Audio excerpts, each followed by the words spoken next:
Malaquias 3, de 8 a 10. Diz assim: roubará o homem a Deus? Todavia vós me roubais e dizeis: em que te roubamos?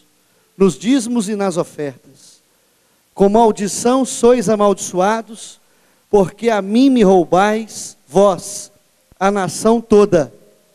Trazei todos os dízimos à casa do tesouro, para que haja mantimento na minha casa, e provai-me nisto, diz o Senhor dos Exércitos, se eu não vos abrir as janelas dos céus, e não derramar sobre vós bênção sem medida, e por vossa causa repreenderei o devorador, para que não vos consuma o fruto da terra.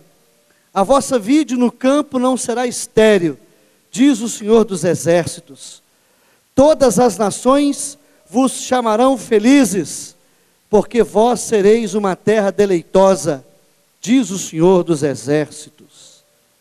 Meus irmãos, a palavra de Deus trata dinheiro como algo espiritual. Nós temos dois grandes erros nessa questão de dinheiro na igreja.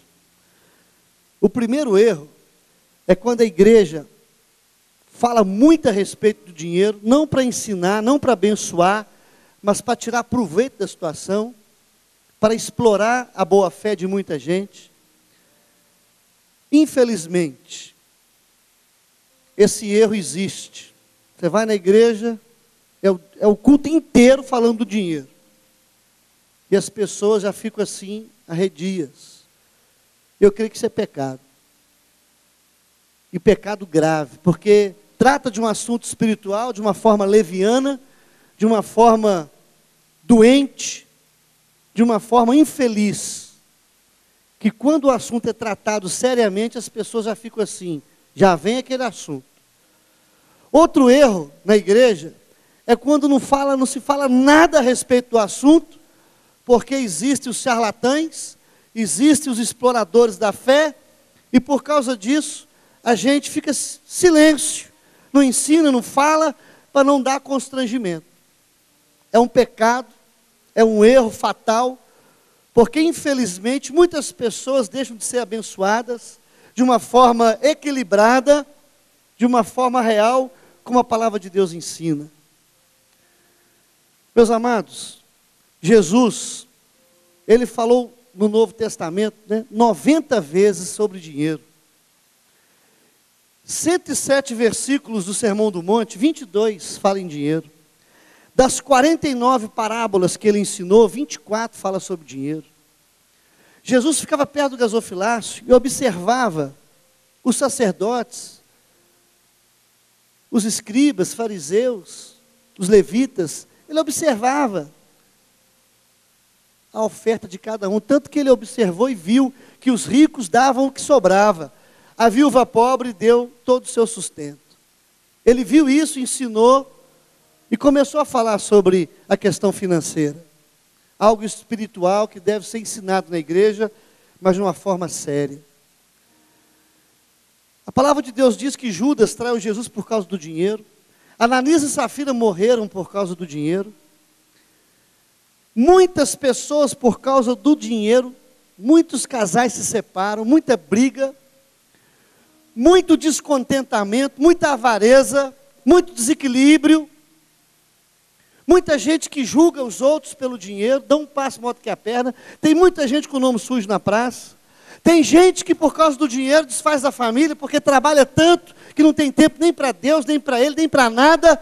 Gente que planta não colhe, gente que constrói não mora na casa, gente que não desfruta da vida, gente que anda em círculo, gente que é amaldiçoada, gente que tem a vida amarrada nessa área financeira, gente que está completamente desequilibrada e precisando de libertação, de conhecimento e da bênção de Deus. Muita gente com nome sujo, muita gente devendo não paga, muita gente desonesta, muita gente que vive em questões financeiras, só pensa no dinheiro. E a palavra de Deus quer nos dar entendimento nessa área. O profeta Malaquias foi um homem de Deus. Ele escreveu esse livro aproximadamente no ano 500 aliás, 450 antes de Cristo. Ele viveu no mesmo período de Esdras, o sacerdote Esdras, homem de Deus. E ele começa a falar para o povo de Israel. E esse livro fala que a situação do povo de Israel era uma situação de desânimo e desilusão. Muita miséria, muita seca e uma desarmonia econômica muito grande por causa do pecado. E nesse capítulo, Malaquias trata da questão financeira. Aquele povo estava sendo amaldiçoado, era um povo que precisava de libertação nessa área. E quando nós estudamos a história de Israel, a história do povo de Deus no Antigo Testamento, é o seguinte: dízimo era um termômetro espiritual. Quando o povo estava realmente convertido, santificado, adorando a Deus, o povo estava firme com Deus, a nação inteira era abençoada e o povo entregava o dízimo. Quando o povo estava em pecado, idolatria, prostituição, indiferença, eles não entregavam o dízimo. A consequência era econômica. E eu quero dizer, sem medo de errar, que tanto a história de Israel do Antigo Testamento e a história do povo de Deus do Novo Testamento é a mesma. Dinheiro é o termômetro que mede a sua espiritualidade.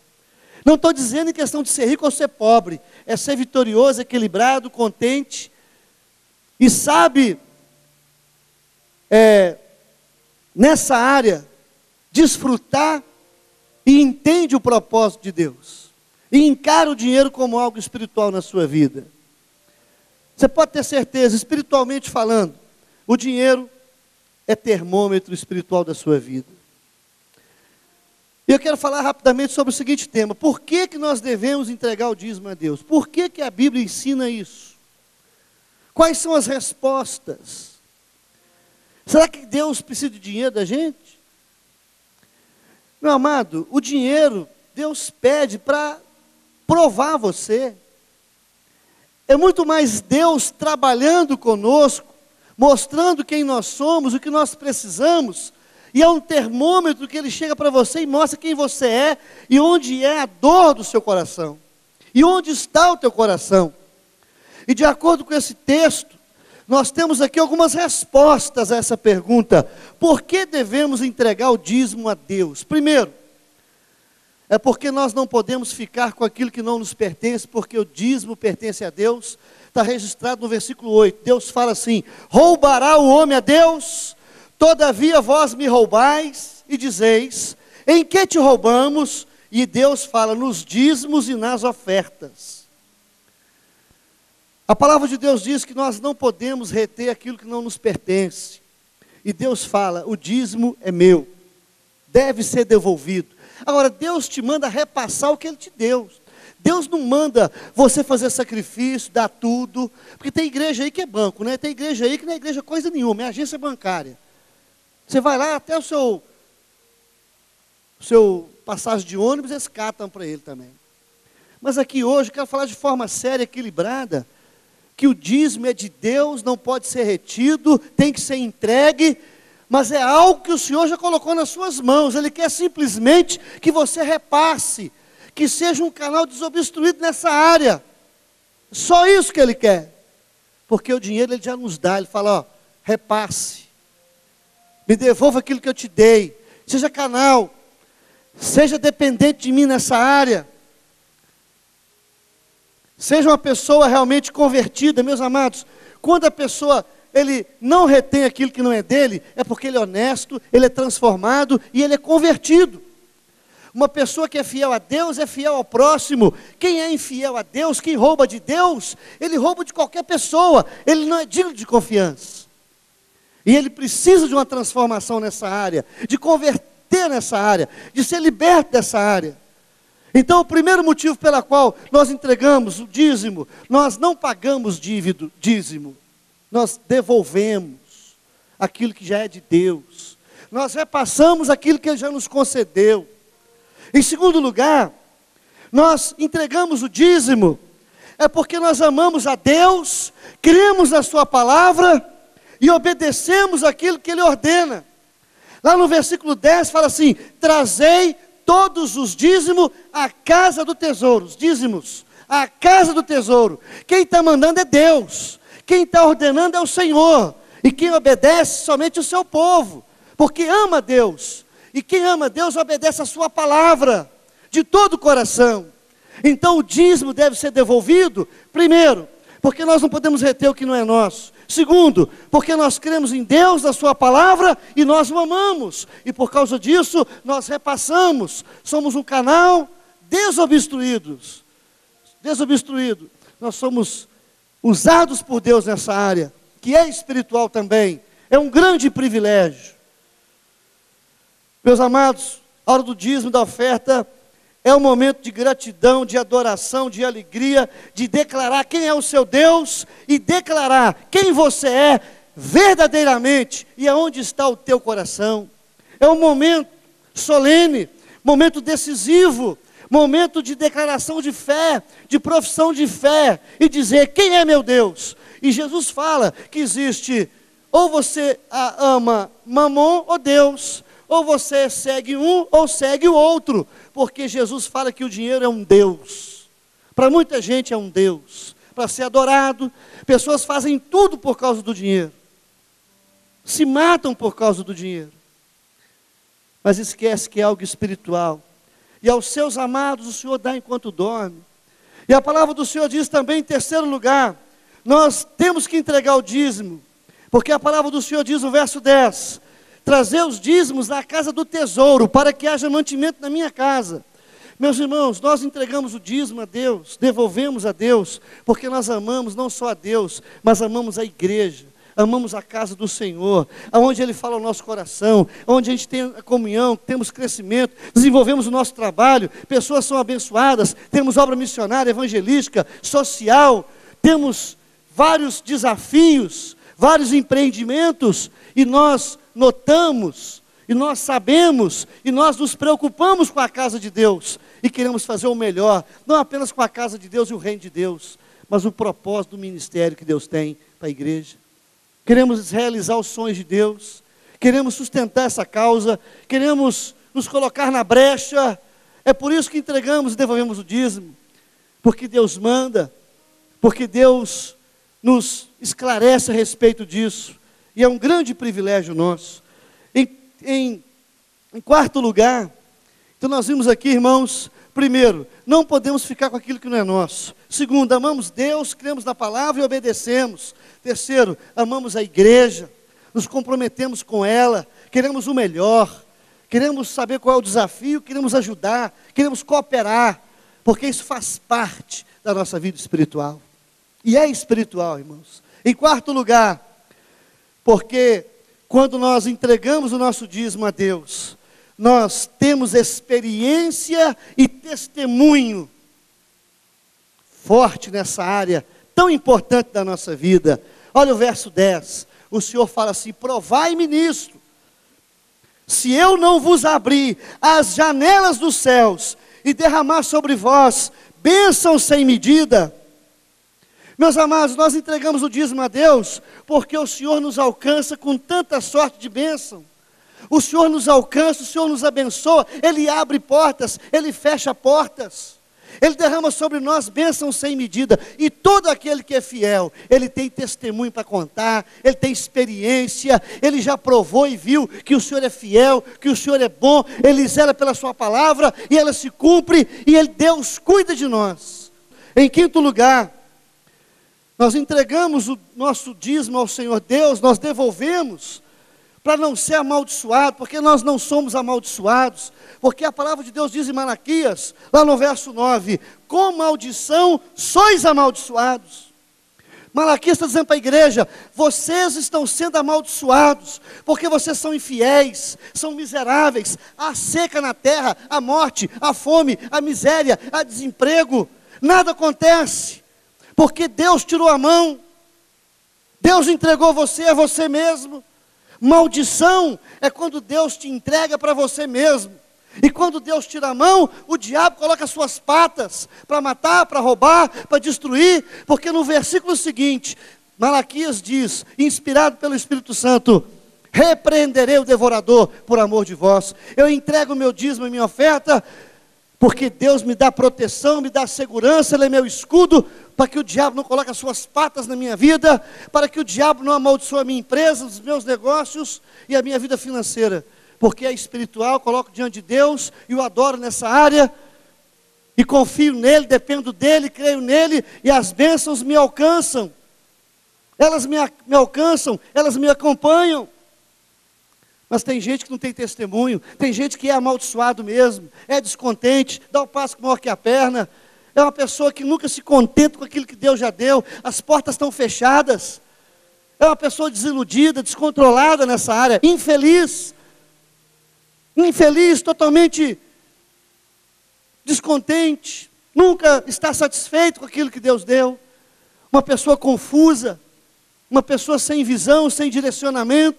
Então Deus fala com Malaquias: Malaquias, diga para a minha igreja, que essa igreja é miserável, é uma igreja na fome, na miséria, não há chuva na terra, não há prosperidade, porque eu tirei a minha mão, entreguei eles a eles mesmos, e o devorador está consumindo o fruto da terra, a semente que eles plantam, o devorador vai e consome aquela semente, e às vezes o devorador deixa a semente brotar o fruto, mas depois que o fruto brota, o diabo vai e destrói o fruto. Tem gente que é assim, ele planta, não nasce nada. Tem outros que planta, nasce alguma coisa, e ele acha que vai crescer, vai germinar, vai dar por 30, 60 e 100, mas não dá nada. É porque Deus tirou a mão, amados.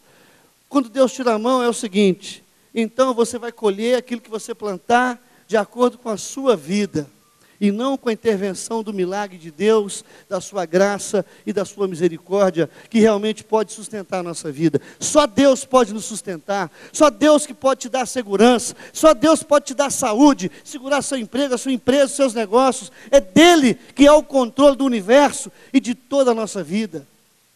Por isso nós devolvemos o que é dele, para não ser amaldiçoado, para o devorador não comer a semente, o fruto do nosso trabalho, para que a sua vida não seja em vão, o seu trabalho, o seu esforço, o seu suor, o seu tempo, a sua labuta, a sua dificuldade, não seja em vão. É para isso que eu entrego, para que haja realmente a bênção de Deus, a mão dele sobre a minha vida, e não as patas do capeta, de Satanás, porque o diabo só coloca as suas patas quando Deus tira a mão. É isso que Deus fez com o povo de Israel, e Malaquias trata com esse povo de uma forma assim muito clara, para que eles pudessem aprender que a questão financeira fazia parte do termômetro espiritual das suas vidas. Meus amados, a palavra do Senhor nos fala também, então no verso 11, fala que Deus protege do devorador, o devorador que é o diabo mesmo, que mata, rouba, destrói. Em 7º lugar, eu entrego o dízimo, porque as sementes vão brotar, os frutos vão germinar, e vamos desfrutar de tudo em nome de Jesus Cristo, amém? Eu devolvo aquilo que é Deus, para Deus não tirar a mão, para o diabo não colocar suas patas, porque as sementes que eu plantar em nome dEle, elas vão germinar, os frutos vão brotar, e eu vou desfrutar para a glória do Senhor, muito mais do que mereço, muito mais do que eu preciso, porque a graça dEle é maior do que tudo para nós. Meus amados, tem gente precisando dessa bênção. Tem gente que trata dinheiro de uma forma tão equivocada. Esquece que é algo espiritual também. Tudo é espiritual, meus irmãos. Tudo. Finanças, trabalho. Se levantar cedo, com saúde, trabalhar, crescer, desenvolver. Deus tem um propósito. Ele quer que você seja um canal na mão dele. Deus, quando quer abençoar a igreja, Ele abençoa as pessoas. E Deus sabe quem Ele pode abençoar, porque Ele sabe quem vai repassar e quem não vai repassar. Tem gente que tem que ganhar pouco mesmo, tem que ser miserável, tem que ser igual minhoca, tem que rastejar, porque se colocar alguma coisa a mais, ele já sobe na gilete e quer fazer discurso. Mas tem gente que você pode colocar muita coisa na mão dele, que ele repassa em abundância, ele dá com alegria, ele dá com prazer, ele depende do Senhor, ele sabe de onde vem, e ele é canal do Senhor nessa área. Uma certa vez eu fui agradecer um senhor por uma grande oferta que ele deu. Esse templo aqui foi comprado com uma pessoa só, uma oferta de um homem de Deus. E quando eu fui agradecer ele falou, quero agradecer de todo o meu coração essa grande oferta que o senhor deu para a igreja. E essa pessoa não é dessa igreja aqui. As bênçãos maiores aqui financeiras vêm de fora. Isso tem que acabar em nome de Jesus, tem que começar a vir de nós mesmos. Amém? As bênçãos de Deus financeiras estão no seu bolso. Começa a repassar a partir de hoje. Não retém o que nasceu, não. Você não pode ser avarento, você não pode ser amaldiçoado, você não pode ser uma pessoa perturbada nessa área, você não pode ser uma pessoa na miséria, apesar de ter alguma coisa, e na verdade não tem nada, porque o Senhor Jesus ensina que o homem não é medido pelo que ele tem, pelo que ele possui, mas pelo que ele é. Então, a palavra do Senhor nos ensina, meus amados, em nome do Senhor Jesus, eu entrego o meu dízimo, a minha oferta, porque eu quero que a minha semente possa viver e frutificar, os frutos possam nascer, e eu não apenas ver nascer, mas colher, e glorificar a Deus, e agradecer, e reconhecer que veio dele. E aquele moço, quando eu falei com ele, obrigado pela oferta generosa que o senhor deu para a igreja, ele falou, pastor, não agradece para mim não, louve a Deus, agradeça a Deus, porque eu simplesmente tive o privilégio, e eu sempre tenho de repassar o que Deus põe nas minhas mãos, e eu faço isso com tanta alegria, tanta paixão, tanta emoção, porque plantar no reino de Deus é um terreno fértil. O maior investimento que eu faço é no reino de Deus, pastor. É um homem que plantou a igreja no Brasil inteiro, fora do Brasil, obra missionária, filho de pastor, um homem de Deus. E eu oro para que o Senhor levante pessoas assim nessa casa, porque essa igreja aqui é de Deus, ela vai influenciar a cidade, as nações, porque o Senhor tem um plano aqui neste lugar, que era boate, agora é casa de adoração, e você não pode ficar aí sentando nesse banco confortável, vendo as coisas bonitas aqui, e você ficar retendo o que Deus põe na sua mão. Você tem que ser um crente extraordinário, não um crente ordinário, amém? Em nome de Jesus. E a palavra de Deus, irmãos, ela fala também que nós devemos entregar o nosso dízimo a Deus, porque muitos em toda a terra verão e nos chamarão de felizes. Olha só o que está no verso 12: todas as nações vos chamarão felizes, felizes, para que haja testemunho. Olha só o que Deus fala, traga o dízimo, me devolva o dízimo, as nações verão e vos chamarão felizes, não porque você é rico ou porque é pobre, não é questão de volume de dinheiro, quantia de dinheiro, é questão de estilo de vida. Eu conheço gente simples, assalariada, que é feliz, que é contente, equilibrado, abençoado. Conheço gente rica, que é desorganizado, doente, infeliz, miserável, pobre, cego e nu e desgraçado. Tem casa grande amaldiçoada e casa pequena amaldiçoada. Tem casa pequena amaldiçoada e casa grande abençoada. É questão de casa, é de quem está nela. Amém? Então Deus fala, ó, todas as nações vos chamarão felizes. Em último lugar, nós temos que entregar o nosso dízimo, a nossa oferta. Verso 12.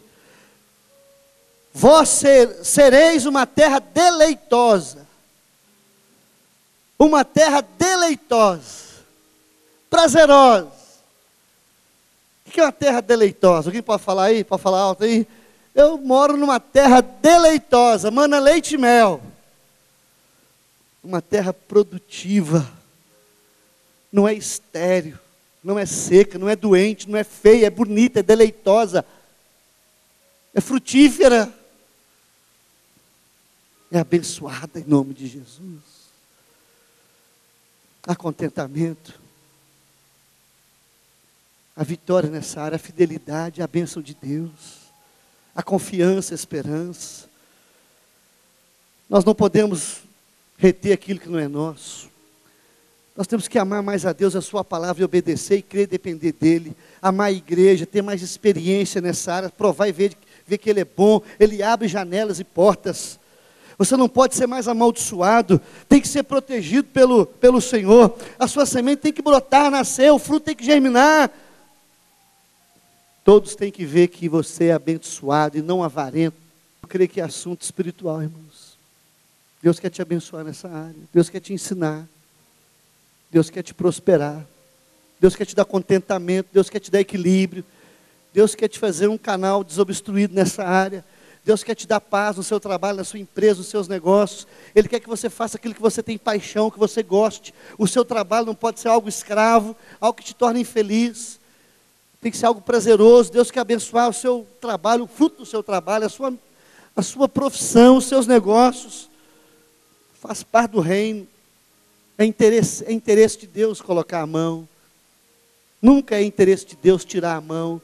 Só se você quiser tocar por si só. Mas é loucura você dizer assim, eu não quero que Deus coloque a mão sobre os meus negócios. Deus coloca a mão quando você é fiel à palavra dele. Ele tira a mão quando você rejeita a palavra. Quando rejeitamos a palavra, rejeitamos o próprio Deus. E quando nós fazemos isso, nós provamos assim, nós não amamos Deus, nem a palavra, nem a igreja, nem o reino. Nós amamos a nós mesmos. Então toque a vida e o bonde, de acordo com o seu nariz. Só que eu te digo uma coisa, você não vai aguentar. É a mesma coisa de falar assim, vai para o inferno. Que quando Deus tira a mão, o diabo coloca as patas. Que Deus te livre. Que Deus nos ajude. E Deus sabe, como eu relutei para pregar essa palavra, tanto charlatão falando, tanta igreja explorando, tanta confusão, tanta corrupção. Mas estou falando a verdade. Estou falando com a graça de Deus, que Ele mandou, mas de forma séria e honesta, porque isso é questão espiritual. Não é porque tem um charlatão, tem a mentira, a verdade não pode ser coberta. E eu falei em nome de Jesus, apenas 5 versículos, de um texto só. A Bíblia é recheada desse assunto, e você tem que saber isso, porque essa área vai definir toda a sua vida, sua família, seu casamento, seu trabalho. Tudo roda em função disso, e é espiritual. O dinheiro é um bom cavalo, você montar nele é bom demais. Mas se o cavalo, se o dinheiro é péssimo cavaleiro, se ele montar no você, ele te escraviza. Não ame o dinheiro. Faça a vontade de Deus. E o dinheiro vai te acompanhar, vai te alcançar, entendeu? Não procure montar uma empresa por causa do dinheiro, nem fazer um curso por causa do dinheiro. Procure fazer o que Deus quer que você faça e obedeça a Deus, Ele vai te sustentar. Aos seus Ele dá enquanto dorme. A bênção de Deus nos alcança. Nós não procuramos a bênção, nós procuramos a vontade de Deus. Mateus 6,33 fala assim, buscar em primeiro lugar o reino de Deus, sua justiça. As demais coisas vos serão acrescentadas. É Deus que acrescenta. Aos seus Ele dá enquanto dorme. Saúde, dinheiro, é tudo bênção de Deus, gente. Não é você que se sustenta, não. É Deus que cuida de você. Seja mais grato, seja fiel e ame ao Senhor. Dependa dEle e tenha mais consideração com as coisas do reino. Que Ele te abençoe em nome de Jesus. Creio que Deus o abençoou